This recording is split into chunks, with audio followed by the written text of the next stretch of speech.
Back for another installment here on Friday is one Micah Hyde joining us on the show, and we are happy to introduce a new weekly segment with this guy. And, you know, I don't want to take credit or anything, but I thought this was kind of a catchy title. So you came up with it. And I needed you to sign off on it. It was his idea. It was his idea. And and so we're here we're here to press it into action. It's called Nothing to Hide with Micah Hyde. How about that? We like that. But it's pretty Look good. at that. I think Look it's at the good. graphics, man. Look at that. We got I think neon I'm lighting up. chewing We've got seeds. some production value going on. Oh yeah, there. What are your seeds? Are you just regular? Or are you a ranch guy? I do them all. You do barbecue too? Barbecue, ranch, dill pickle. Dill's They pretty have good. dill pickle. Sweet, I didn't even sweet know and dill's- salty. Sweet and salty is the best kind. Yeah, Sweet and salty. Dill's Sweet and nice. salty. Yeah. But sweet and salty is. I gotta it's like admit, I don't have the tongue dexterity to put like a whole bunch in my mouth. Like, Well, you gotta do it. I can do 2 max because I get. You a baseball player? No. Soccer guy, yeah. Yeah, that was a baseball player. It just comes natural. when Yeah, you play you're just sitting in baseball. the dugout doing it. Yeah, I get it. All right, so nothing to hide here. And what we're going to do is basically Micah is going to answer questions from you, the fans, just about anything under the sun, football related, family related. You want to know if his kid's already like throwing a football or making interceptions or something. Already breaking stuff? You can ask that, or breaking stuff, Yeah. right? You got the house proofed, right? Like Yes, we do. as but best you can. MJ will find a way. He will find a way to break But something. they all do. Yeah. They all do. So, all right, we'll kick it off here, Micah. First of all, on the Nothing to Hide tweet sheet here for Friday. This first one comes from Cole, and he says, can you ask Micah to rave about Matt Milano? I believe they got to Buffalo in 2017 together, and I feel like Matt doesn't get talked enough nationwide. I feel like he's a line behind some pretty big superstars on the team. So this guy just kind of wants some Matt Milano love here. Yeah. I love it. Why don't we do this? Because, I mean, you've talked about Matt before. You respect him as a teammate. It baffles me that he's never been to a Pro Bowl. What can you maybe tell us about Matt's game that maybe we don't normally see, that you, with a trained eye for football and film study, see in his game that maybe the rest of us don't see? Yeah, well, I tell Lano all the time that I feel like he's the best backer in the league, and he's up there with the best. I don't see how he's not getting the recognition he deserves. And you know, speaking to him, you know, he can literally do it all. He can blitz, he can cover, he can tackle, he can catch. He can do it all. So to see Lano go out there and be successful, especially this season and in years past, it's a wonderful thing. And you know, I see him as I don't think he's behind anybody on this defense. You know, the superstars that Cole just asked about. He's one of the best players on this team and on this defense. We always tend to give him this label of being a really instinctive player. Yeah. Where, you know, he just sees it. Give us your insight. How would you define that? Just as a guy who kind of seems out ahead of everything mentally. Well, I think that the biggest and most honorable thing someone can say about my game is I'm just a football player. I'm instinctive. I react. I just make plays. I'm smart, and that's Lano. Like that's him to a T in a linebacker's body. He was a former safety, but in a linebacker's body, he just is. He has a new coach in Bobby Babbage this year, and you know Bobby is very detailed. So I feel like Lano was getting those nuggets each and every day in the meeting room, and he's going out there and showing what he's able to do on Sundays.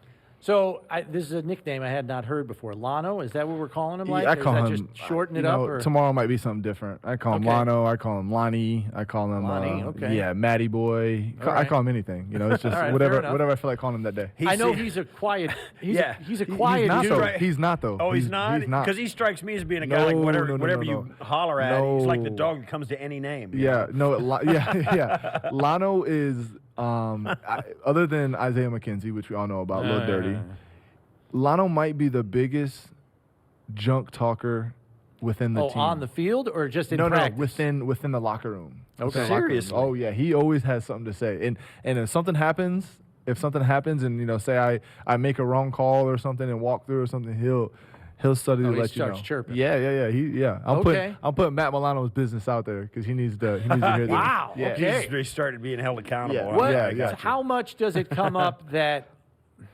Because I'm curious about this, because you mentioned that he was, you know, former safety at Boston College. How much does that come up? Like, hey, like, you know, like for example, when you said I didn't make the right call. Yeah. He's like, hey, I was a safety. I know what you're supposed to be doing back there. Does Yeah. he throw that at you? No, I don't bit, think or? it's nothing like that. I just think that he understands, if he has a one-on-one matchup with the tight end, like he's a former safety, and when you're a safety and your matchup with the tight end, doesn't matter who it is, you feel like you had the advantage, Okay. one-on-one, and so I think that's how Milano thinks. Nick has the second question. All right, Nick, what what you got? can we do when teams start using the jet strategy by trying to get the ball out of their quarterback's hands so quickly that our D-line doesn't have time to be effective? That's a very good question. I would say, obviously we feel like our front four is the best in the league, and we put a lot on them to get after the quarterback. But if the quarterback's getting the ball out quick, obviously us in the back end have to put some pressure on the receivers, on the tight ends, whatever it may be, on the skill positions, and at the same time, defense line get their hands up, tip balls. We got one against Yeah. Aaron Rodgers. Jordan Phillips tipped it up, or Tim Settle. Tim Settle. Tim Tim Settle. Settle. Yeah, Tipped it up, And Lionel, Matt caught it, yeah. and Lionel caught it. So, but I think that ultimately, like you can nickel and dime us all the way down the field.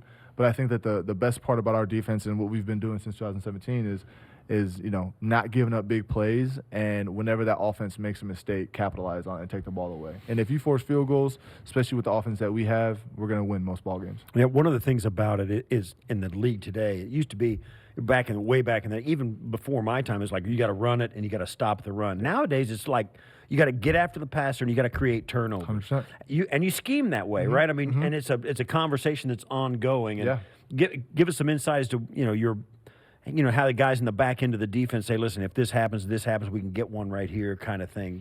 Those conversations. Yeah, so we talk all the time. I especially in this league, like what you said, like offenses we feel, aren't necessarily patient enough to just go 5 yards and go 5 yards all the way down the field. Right. And they're gonna play action. They're gonna try to take a shot. And when they take a shot, that's what we're sitting on. That's when we say, okay, you try to get a big play on us. Us in the back end, and we're gonna try to get a takeaway from it. So, we just feel like within our defense, within our scheme, we just don't give up big plays. And when offenses try to do that against us, that's when we take the ball away. So let me ask you this. You're doing film study all week, and you might feel like you've got a hunch about something like, man, I keep seeing that, and it seems like there are opportunities for defenders when the offense does this or there's this kind of a play call. Kirk Cousins has only 6 interceptions this season, but all 6 are on downfield throws. So I'm sure that's something that maybe pop out to guys like you when you're watching the film during the week. Do you go back to the numbers and check? It's almost like you use it as a cross-reference point. Do you guys use numbers like that? All 6 of his picks, downfield throws this year. We talk about numbers. There's so many numbers that get bounced around every week in meetings. Okay. And that's obviously what the coaches do. The coaches break down a lot of the film, and they give us the probability and the percentages and all that type of stuff. And there's a lasting joke within our defensive room. Like, I'm the type of guy, if it ain't 100%, I don't want to hear it. Like, I need high tendency stuff. I don't want to hear 60% stuff. I don't want to hear it. What about that Yeah. one? All 6 of his interceptions are on I love downfield it. throws. I love it. That just means when he's taking shots down the field, obviously he has good guys on the outside that can go get the ball, but also have some opportunity to make some plays for us. Because Cousins seems like a very by-the-book quarterback. There's not a lot of improvisation to his game. This is the call. I'm running the call. 3 steps, bang, ball's coming out or whatever. But the one guy that he will put it up for is Jefferson. And I understand why. Like, Exactly. he's going to give him chances to make plays. There's more 50-50 balls to him than really anybody else on their team. Yeah. What does that do for you guys as a defense? Because he's going to be targeted heavily. Yeah. But if you can plaster, you're probably going to have a chance to make a play. Yeah, well, I think it comes 2 things. We know that Kirk Cousins, when he's playing well, he's playing well. When he's not getting pressure on him, he's able to make some throws and dial up and be one of the very good quarterbacks in the league. But when there's pressure on him, he's forcing throws. Like we just mentioned to Jefferson. We know that as a defense, we always have to know where he's at any given time. It doesn't matter if he's lined up in the backfield, he goes out wide, he's a single receiver, he's to the 3 side. It doesn't matter. You always have to know where he's at. Hopefully there's rare occurrences where he's just one-on-one. Hopefully, there's a safety over top, and so when Kirk Cousins makes those mistakes, you go get it. Yeah, because that's how Washington got a pick in the end zone right, last exactly. week. He throws a jump ball to him on a corner route, corner tips it, up, and the other guy safety catches gets the it. pick. So we're talking about Justin Jefferson, but one of this next question from Chris to you, Mike, is who's the most dangerous offensive player you've watched on film this season so far, and why? The most dangerous. I guess it could be Josh. This cat this yeah. week's pretty good. Yeah. I would say Jefferson is definitely at the top. Just what he's able to do. can catch any ball. His catch radius is huge, fast, break tackles, all that type of stuff. I'm going with obviously I'm not watching him every week on film, but Josh Allen is a different beast.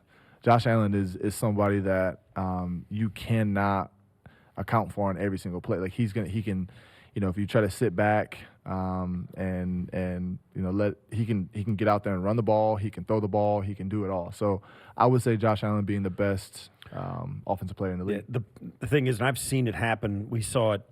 It started happening a lot in 2020 when you guys, all of a sudden you guys took a huge step forward, right? You'd see like Vic Fangio in Denver when he was a head coach and calling the defensive plays. You saw it with Robert Saleh when he was in San Francisco. You went out there. You'd see these defensive coordinators on the sidelines they'd call the perfect defense with a free rusher, the whole thing. They got him. Yeah. And it turns into a touchdown against them. Yep. They're like, well, how can you do it? Because Josh just kind of overcomes it. He's a big, huge mistake eraser, Exactly. right? Exactly. That's a real problem for defensive coordinators because he turns a catastrophe into a touchdown. He does. And I was in Green Bay for 4 years, so I feel like I saw Aaron Rodgers in his prime, and that's exactly what he did. Defenses would call the perfect play, and it was just, he'd scramble around or he'd run for 20 yards, get a first down, and it was just always something he was doing to push this, to run up the score or, push the stick. So that's Josh Allen right now, man. I just love. I'm thankful I'm on this team and I'm able to watch him. I'm out for this season, but I'm on sideline and front row seat to watch him play. Robert, with the next question for you, Micah. Who was your favorite team or player growing up? Favorite team or player growing up? For those that don't know, Fostoria, Ohio, right? Yes, Fostoria, Ohio. Where Micah grew up, which is what? Is that middle, southern? It's Northwest Ohio. Northwest, okay. Actually closest to Detroit. Oh, it is? Is it closer to Detroit than Cleveland? It's closer to Detroit than Cleveland and Cincinnati. Cincinnati's about 3.5 or whatever from the house. So, we were surrounded by Indianapolis, 3 hours or whatever. So there was a few teams in our area. Where I grew up, 10 minutes away was Ben Roethlisberger, and 30 minutes away was Charles Woodson. So I was a big Charles Woodson fan. Okay. As far as team, the Browns weren't too good, Detroit wasn't too good, Cincinnati wasn't too good. So I kind of just rode with the players, and I'd say Charles Woodson, Woodson for sure. What about besides football? Was there a team like baseball, basketball, any kind of team you gravitated to? Oh, the Tribe. Indians. Okay. Oh, I guess now the Guardians, right? Now, okay. Yeah, for sure. They had some good squads when you were. Oh yeah, back in the day, the Jim Thome, Albert Bell, the Kenny Lofton, the Roberto Alomar, and his brother Sandy Alomar. Yep. Yeah, there's some good teams. Yep. All right, that's cool. There you go. JT asks, who is the fastest player on offense and fastest player on defense? And then he wants to know the strongest player on the team, and then I'll get to some of his other questions because he's got like 5 here. Wow. So fastest player offense and defense, and then the strongest player on the team. Fastest player on offense. I'm going off GPSs that we run. In practice and in the games. I think Taiwan technically is up there. He's a gunner. He's on kickoff. He's running down there. Even at 34, still he gets a chance to he gets a chance to open it up a little bit. That's true. Yeah. I mean, if for example, if I'm have the highest GPS on, that's not a good thing. That means I'm chasing somebody. It's not a good thing. Defensively, same thing. Saran is always up there because special teams and running down as gunner and kickoff. They get a chance to build up speed. Yeah, get a chance to build up. He has 40, 50 yards to get going. And then strongest person on the team. Man, there's a lot of guys on the team that. What do football players in the locker room use most as the benchmark for who's the strongest? Are we talking a squat guy or a bench guy? Yeah, what determines true strength in the locker room? That's a hard question to answer. I really don't know. I would say there's a bunch of offensive linemen, defensive linemen that can just throw weight around. So I can't. I'm not in there to know who's the strongest. Yeah. Pound for pound, you got guys like Ed that is just, he might not put up the most weight, but he's just explosive. And, guys like that are fun to watch lift. Yeah. And last year, I remember when Deion came back from his second bout with COVID, he comes back out on the field. We had a clip on our show, and we were talking about Deion or something, and it was one of those field level views, which I love, from the end zone. Yeah. And he's coming out on a kick out, and this linebacker's coming. He's got a beeline on the running back, and Dion literally throws him out of the camera shot, Yeah. and he's over on the sideline somewhere on his back. Dion's a beast. Like even when you give him a 5 or something, like it hurts your hand. His hand feels like it's like 50 Well, pounds. he's got meat hooks. Yeah, so- it's just thick, you know. And so, D-Doc is probably one of those guys too that just naturally can just. And then Big throw weight Phil around. would seem like a naturally Yep, another one. Jordan Phillips, like Yeah. just a naturally strong guy. Yeah. Like you picture him like throwing bales of hay up on top yeah, of a, yeah. you know what I mean? exactly. Just like it's nothing. I would have loved to use him back in the day when I was working on the farm. Yeah. So who wins a chicken wing eating contest? Yeah, I mean, that was same the thing. other question. Same from JT. thing. I mean, same thing. Like it's There's just a ton of guys that are in it. yeah. There's a ton of guys that are in it, and a ton of guys. I would say the number, if I had to put a number on it, probably into the 50s, 60s. 50, 60 wings. Yeah, 60 wings. You know who I like in one of those? I like Spencer Brown in one of them. Spence, yeah. He looks like a guy that can put it away. You give him some a few beers on the side and some wings. Yeah, he's gonna give Barbell a run for the money. You're in there for the long haul. Then, yeah. Yeah, and then JT finally says, get healthy, stay healthy, go Bills. Appreciate it, JT. So that's cool. So those are just a few questions fired off for Micah. And, you know, I look at this game, and you see a 7-1 football team in the Vikings, and you can't knock them for who's on their schedule. They got to play who they have to play. Yeah. One win, though, against a team with a winning record of their 7 victories. And again, can't knock them for who's on their schedule. They don't make their schedule. Does that, I know you guys in the locker room and the coach all week is like, oh, you know what I mean? There's Yeah. none of that complacency crap. But I got to believe there's a little bit of human nature there, like, we could take these guys. Come on, like, you know what I mean? Like, I feel like there's some of that, you know, locker room conversations. Like, Yeah. all right, they're a good team, but like, they're not unbeatable. Come on, like, Well, I think that this year our mentality is totally different from years past. Each and every game we're going into it to win it. I mean, I know we've always said that. You know, day one of OTAs we talked about winning a Super Bowl back in 2018, and obviously, you know, you saw the result of what Yeah. the season was. But this year we mean that. So any week that, you know, anytime we step on that football field, we're there to win. So, you know, this is another opportunity for us. Obviously, you know, I had a little hiccup last week. But this is the NFL. Like, you can't get too high, you can't get too low. You know, you got to bounce back. You know, we started watching more film on this opponent, which is the Vikings, on Monday, and then from there you just try to build up throughout the week and get a good idea of what they're going to do going into the game. So. We're an excited team right now, and you know we got to get that sour taste out of our mouth. So what better way to do it than against a 7-1 ball club? Yeah, and even today, nobody knows whether Josh is going to play or whatever, but you know Case Keenum's getting ready like he always does. Yep. Give us an idea. And I made this point because I had to do it during my career as well. It feels kind of good to rally around the backup. You know what I mean? It kind of feels like, let's go. Yeah. You know, let's show them. And it's kind of fun to be in that mindset. Oh, I think it's cool for Case because I've seen, you know, when you're a backup quarterback, obviously somebody like Josh Allen, you know you're not competing for the starting job, and Josh is just going out there throwing touchdowns left and right. And then when something like this happens, you know, Case steps in. I saw his. You know, I'm in the sauna with him the other day, and I saw his mentality shift. You know, like he's not joking as much this week, and you know, obviously He's locked in. He's locked in. So it's cool to see because you know, with the backup quarterbacks, and even like anybody plays a backup role, which I used to be there. When someone goes out, you know, your mentality just shifts, and you know, like you got to step in, you got to play your role, and you got to, you know, try to help offense, defense, special teams, whatever it may be. So, you know, we have 100% trust in Case, and what he's been in the league a long time, and what he's been able to do. So. He has a bunch of weapons around him, so all he has to do is just be himself. I heard, and you may know this, but I heard Sal talking about this morning earlier. Case Keenum is the most prolific college passer in NCAA Really? Over history. 19,000 passing yards. Nobody Now he played. in the history of the game. He played has- 5 years, but Nobody in the history of the game threw for more yards than Case Keenum did in college. but That's- even if you take Is it with that unbelievable? That's impressive. right? If I was him, I'd have a Tattoo. I'd have Well, they a had sign some- on my right? they had on some my crazy neck. offenses back then. Hawaii with Mouse Davis, and then Yes. he was Yeah. at Houston. Hey. and they were throwing the ball. It Texas all Tech, counts, Yeah. Those man. teams were throwing the ball all over Yeah, the place. yeah. I mean, it's obviously a different type of. He threw for 150 touchdowns. Yeah, that's insane. That's insane. Yeah. You mentioned, you know, just going out and expecting to win and the mindset and all of that.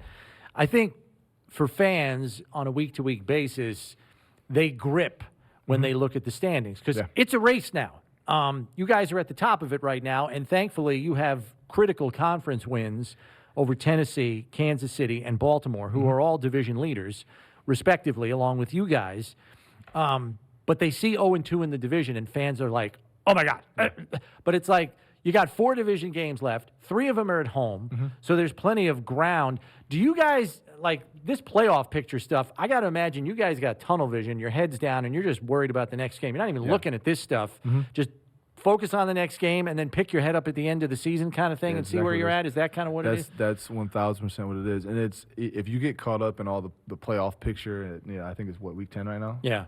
If you get caught up in all that, it's just going to be a disaster down the road. Like, you really have to focus. And I think the best players in this league are able to just focus on the task in front of them. Like, we have the Vikings this week. This is what they do. You don't worry about and I can honestly say, like, early in my career, I was a little bit like that. I would look ahead. I would, my buddies are coming next week to next week's home game, or Thanksgiving game is going to be crazy, or we play the day before Christmas and we got to travel to Chicago. All this type of stuff that just runs through your mind.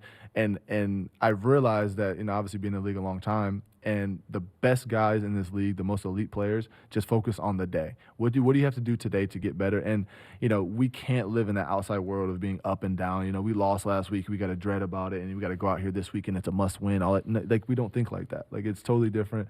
We try to get better each day, and come Sunday, be playing your best. I've made the point a couple of times over the years that it's easier for players and coaches and guys for you guys to put that behind you, because you got the Vikings this week. You can't think about the Jets now. We're getting ready for these guys. Yeah. Fans, they're out there stewing about Zach Wilson and stuff. You know what I mean? They can't get it out of their minds because they're not actively working towards the next one. Well, the thing is, like, okay, so for example, for me, like, this is year 10. And how many games that's been. But, like, you literally have to, after the game's over, you shut it down and you think about the next thing. So, like, even my wife might get a little frustrated with me every now and then because she wants to talk about something, and then we resolve it the next day, and then I'm done thinking about it. That's just the way my mind works. I'm on to the next task, and I want to try to be a better player after that, I guess. Yeah. Cool stuff, man. All right. Yeah. Well, look, thanks for popping in. We'll catch up with you again next Friday. All right. Keep giving those young safeties some pointers on the back end there. We'll do. Because we know you still see some stuff that maybe they haven't seen yet. So keep schooling them up, all right? We'll do. All right. That's Micah Hyde joining us here on Nothing to Hide.